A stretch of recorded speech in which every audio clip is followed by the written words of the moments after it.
Hello, everyone, and welcome to this episode of JobBoardGeek, the podcast about the business of connecting candidates and employers. My name is Jeff Dickey-Chasins. I'm the Job Board Doctor. I am your host.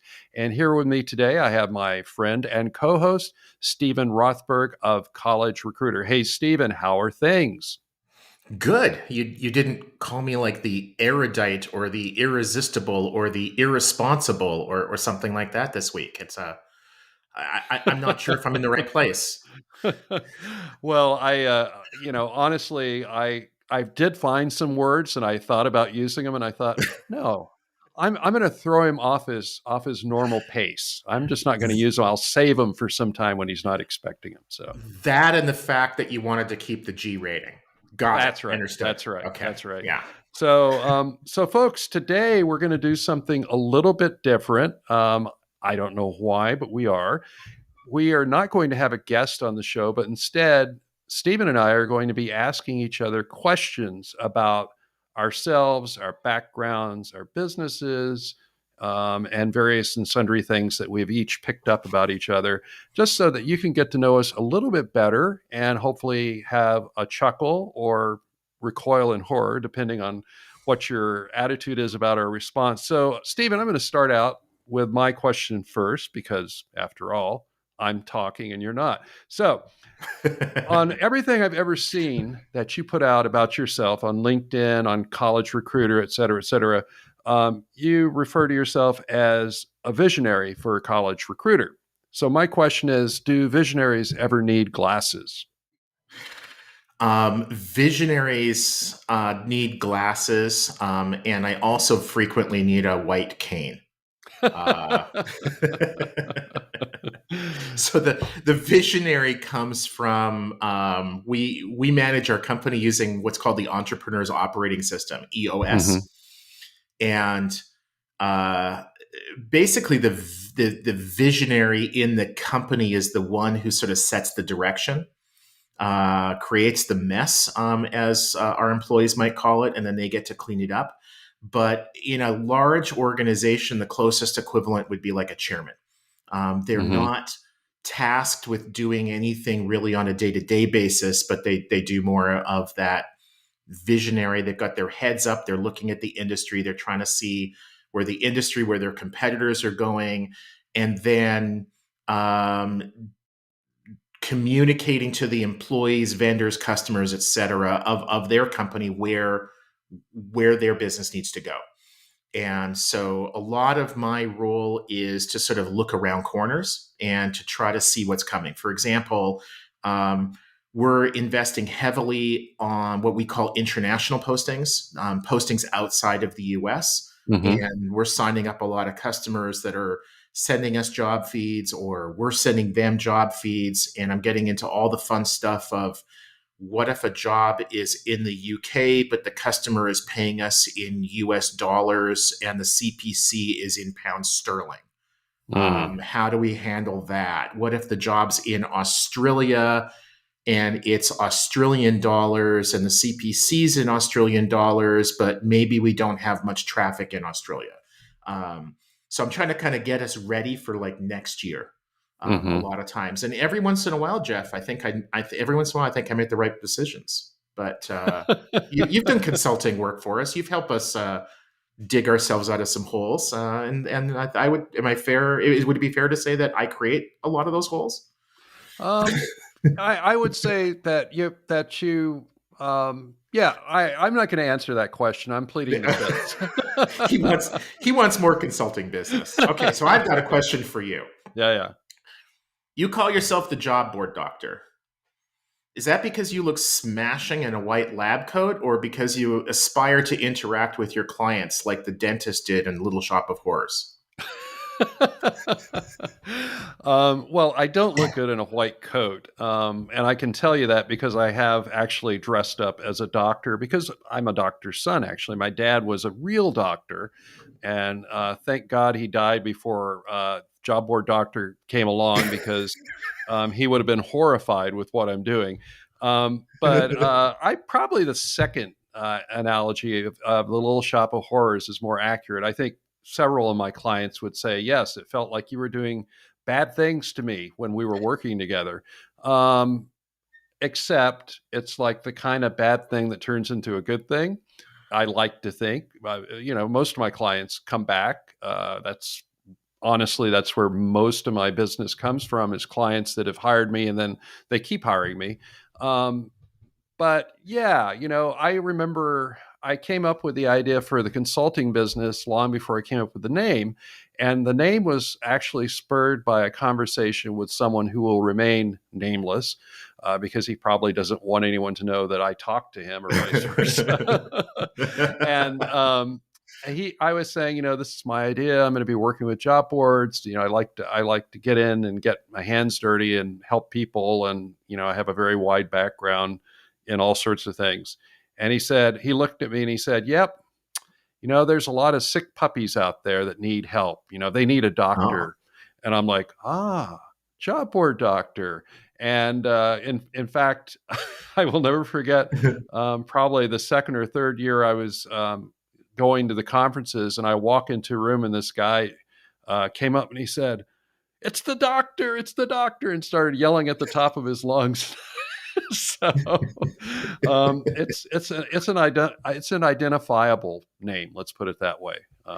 So job board veterinarian just didn't roll off the tongue as well if it was sick puppies? Yeah, not really. No. Oh. And also, I didn't want people to think I was herding cats, which probably is more sort of a visionary thing than a doctor thing. Steven, this is definitely outside of my scope of expertise, because I'm not really a sports guy. And, I listen to Chad and Cheese and I just blip past all of their talk about sports. But what is the relationship, if any, between this team called the Blackhawks, I believe, or maybe they're the Hawk Blacks, I'm not sure, and College Recruiter, or between job boards and hockey? Oh, okay. This is painful. This is really painful. So one of my best friends is Andy Hibble, who's one of the owners of Higher Ed Jobs. It's a job board for colleges and universities that are looking to hire staff and faculty. Andy has the misfortune of living in Chicago. I'm sorry, he lives in Chicago. And I love Chicago. It's one of those great global cities. It's just alive. But I'm not a huge Chicago sports fan. And at one of the early TA Tech conferences, the trade association for the job board industry, it might have even been the IAEWS back then. Andy and I had a wager about whether the NHL team in Minneapolis, where I live, the Minnesota Wild, would beat his favorite team, the Chicago Blackhawks, in the Stanley Cup playoffs. And anybody who knows anything about hockey is questioning my sanity for entering into any kind of a bet like that, regardless of odds. And the loser needed to wear the jersey of the other team for the entire day at the TA Tech conference. Oh my. So there are one or two photos of me not so proudly walking around in a Chicago Blackhawks jersey at the conference. The good news is that I think I've got a better chance of going to heaven because of wearing that jersey, because it's clearly penance for something awful that I did in my life. Yeah, well, that makes me want to go back into the Wayback Machine and see if I can come up with those pictures again. Oh, damn. And I don't know if you've ever played with that, but it's a lot of fun. I did that recently because I was curious I was reminding myself of how ugly the dice site was before I started. And I remember that was like one of my first jobs was to come up with a logo for Dice and to rework their website. And it was ugly. It was really ugly. And I'm not saying what I came up with was very good, but it was better than what became before it. So for those of us who were using the internet in the 90s and can remember dial-up, we Hmm. can also remember that websites had to be very, very small in terms of Yep. like file size, right? It's Yep. like everything was basically text. You could have a background color, but you had to keep those logos or graphics really, really small. Hmm. And I mean, just a lot of the technology didn't even exist then. I mean, it was before Flash, it was before people weren't doing movies. I mean, Mark Cuban figured out how to stream videos online and made like billions of dollars. And so Hmm. it was a different area. Anybody who really wants to feel really, really bad about themselves just should use the Wayback Machine and go back and see some of the stuff they were involved in. If you're feeling too confident about your abilities, just look at the Right. work that you did 20 years ago. So I have a question for you. Okay. Um, you've consulted with College Recruiter a number of times over the past decade or so. Projects ranging from helping us to hire and train employees to showing us how to roll out a price increase in a way that brought in a massive amount of revenue within a few weeks. I've heard that you've done similar work for other job boards. Would it be fair to say that your desire to work with job boards is penance for a lot of serious sins in either this or a previous lifetime? You're really captivated by this idea of penance, aren't you? It seems to be a recurring theme. Yeah. Yeah, yeah, yeah. Yeah, it's sort of like, and actually it's funny that you say that because I have worked with some clients that have a sense of humor that have said, it is kind of funny, you've really helped us, but sometimes it must be really painful for you when you start with a client because all you do is you say, raise your prices, add this product, do this. Any of my clients will tell you that almost the first thing out of my mouth is always, you're not charging enough, charge more. Yeah.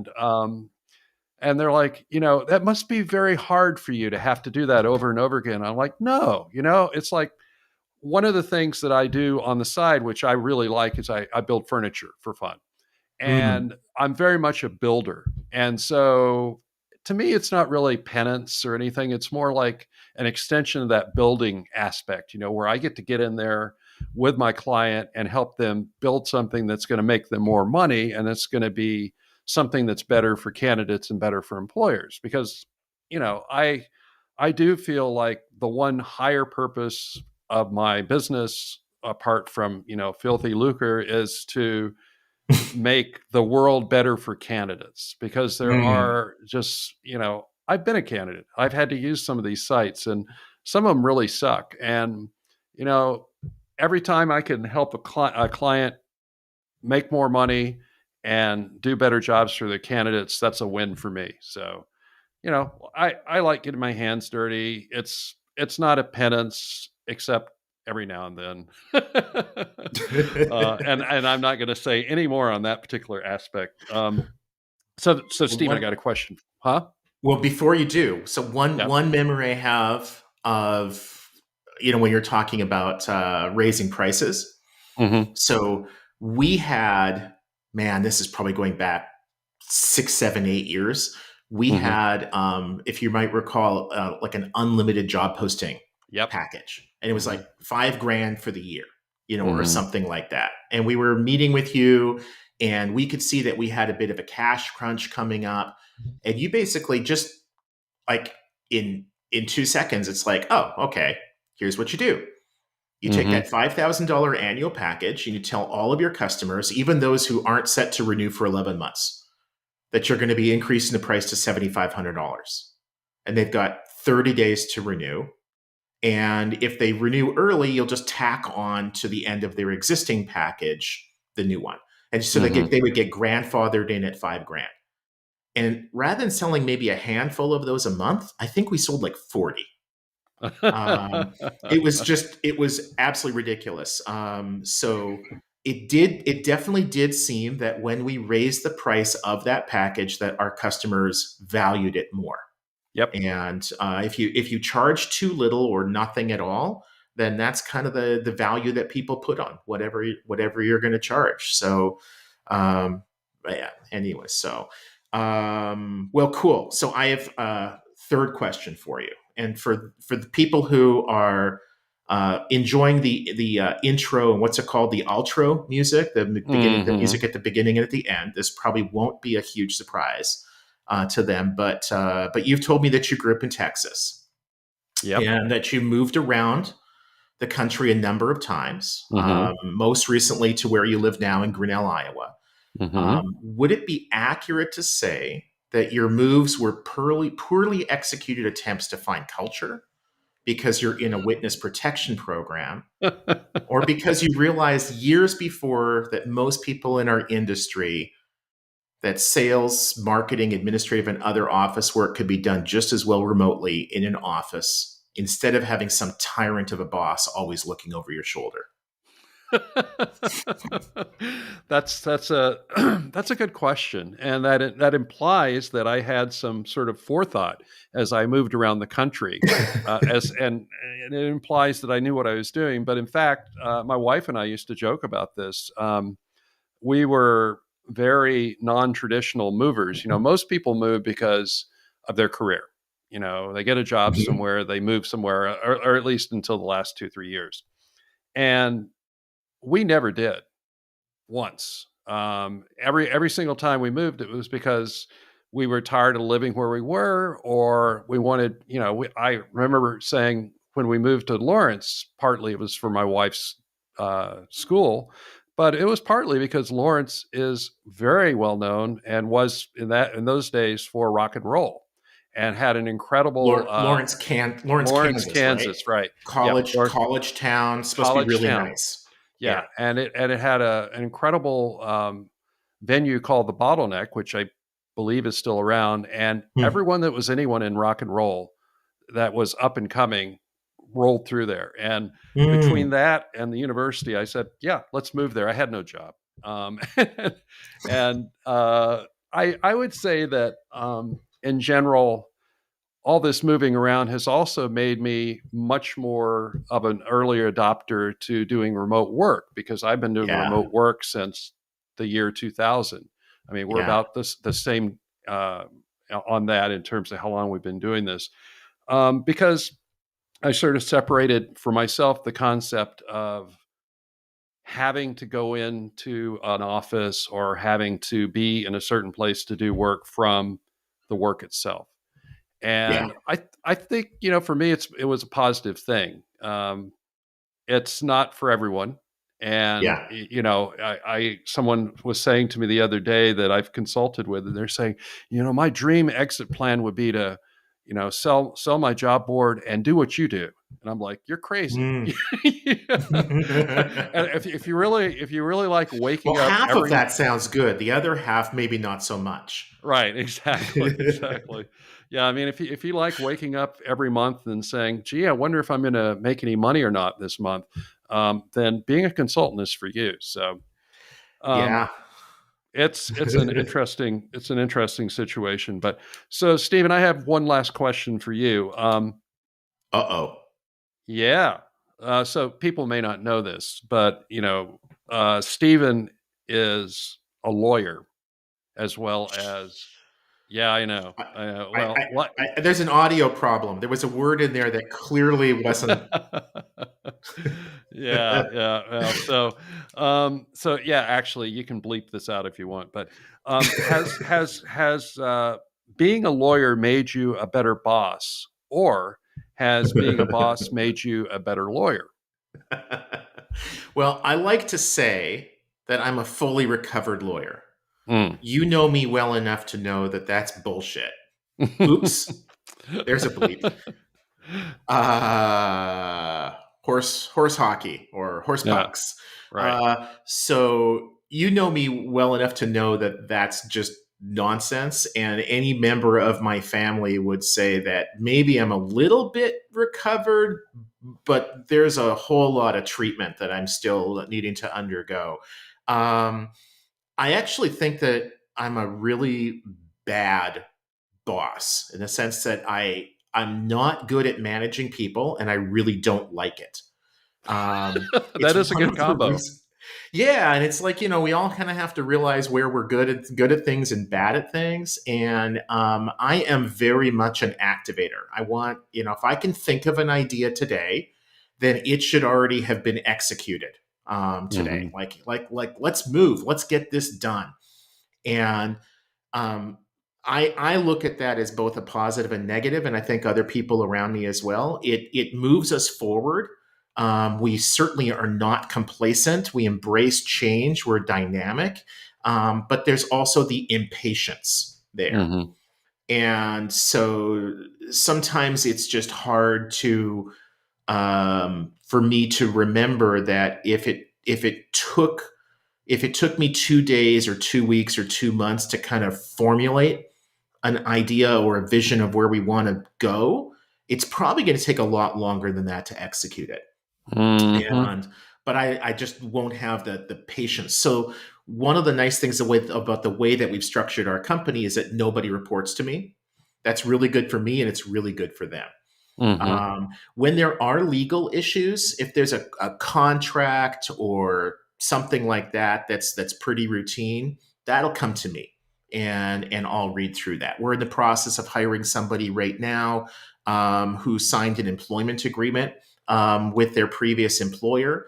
And so I could kind of read through that and feel pretty confident that I understood what that person would be allowed to do, not allowed to do, what they're required to do, etc. I don't have to send that over to our law firm and pay $400 an hour for that. But Hmm. but I'm also usually pretty good at realizing that I very quickly get out of my depth.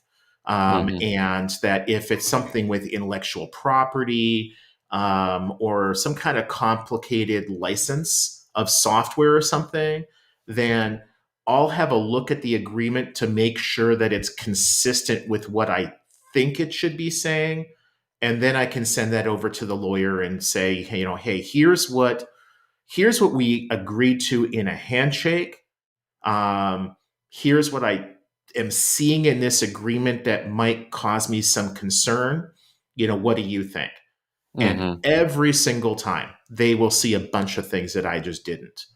So what's the expression, Jeff? It's like a client that that has himself as a lawyer or a lawyer who represents himself as a fool for a client.